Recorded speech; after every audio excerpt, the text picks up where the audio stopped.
আসসালামু আলাইকুম। নবম শ্রেণীর শিক্ষার্থীরা, আজকে আমরা শিখব 12 ও 13 নং হাদিস। তাহলে 12 নং হাদিস দিয়ে শুরু করলাম। আন উসামা তাবনে জায়দিন রাদিয়াল্লাহু তাআলা আনহু, হযরত উসামা ইবনে জায়েদ রাদিয়াল্লাহু তাআলা আনহু হতে বর্ণিত, আন্না রাসূলুল্লাহ সাল্লাল্লাহু আলাইহি ওয়াসাল্লাম, নিশ্চয় রাসূলুল্লাহ সাল্লাল্লাহু আলাইহি ওয়াসাল্লাম মারর অতিক্রম করলেন, বিমাজলিসিন এমন এক মজলিসের পাশ দিয়ে, ফিহি আকলাতুন যেখানে সংমিশ্রণ রয়েছে, মিনাল মুসলিমিনা মুসলমানদের, ওয়াল মুশরিকিনা মুশরিকদের, আবাদাতিল আওসানি মুক্তি পূজকগণ, ওয়াল ইয়াহুদি এবং ইয়াহুদিদের। ফাসাল্লামা আলাইহিম, রাসূলুল্লাহ সাল্লাল্লাহু আলাইহি ওয়াসাল্লাম তাদেরকে সালাম দিলেন। মুত্তাফাকুন আলাই। হাদিসটি ইমাম বুখারী ও মুসলিম রহমাতুল্লাহের ঐকমত্যপূর্ণ বর্ণনা। এখন আমরা 13 নং হাদিসের অনুবাদ শিখব ইনশাআল্লাহ।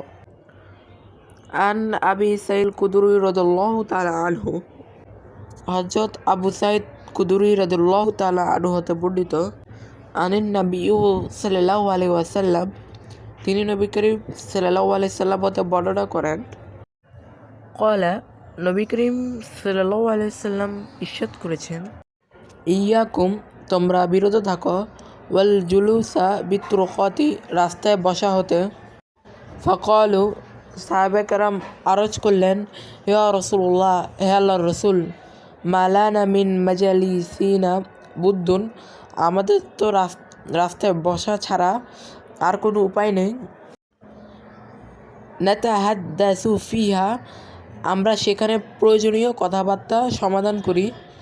ক্বালা, রাসূলুল্লাহ সাল্লাল্লাহু আলাইহি ওয়াসাল্লাম বললেন, ফাইজা আবাইতুম ইল্লাল মাজলিসা, যখন তোমরা কেবল রাস্তায় বসতে বাধ্য হও, ফাআতুত তরিক হাক্কাহু, তবে তোমরা রাস্তার হক আদায় করবে। ক্বালু, তারা বলল, আমা হাক্কুত তরিকি, রাস্তার হক কি? ইয়া রাসূলুল্লাহ, হে আল্লাহর রাসূল।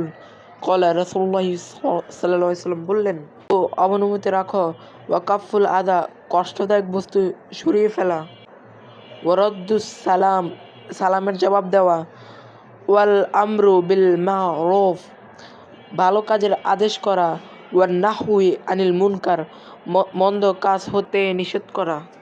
মুত্তাফাকুন আলাই। হাদিসটি ইমাম বুখারী ও মুসলিম রহমাতুল্লাহের ঐকমত্যপূর্ণ বর্ণনা। শিক্ষার্থীরা, আরবির নিচে ডাক টান দিলে ঠিক হবে নাকি কোনো চিহ্ন দিলে ঠিক হবে, তা তোমরা অবশ্যই কমেন্টে জানিয়ে দিবা।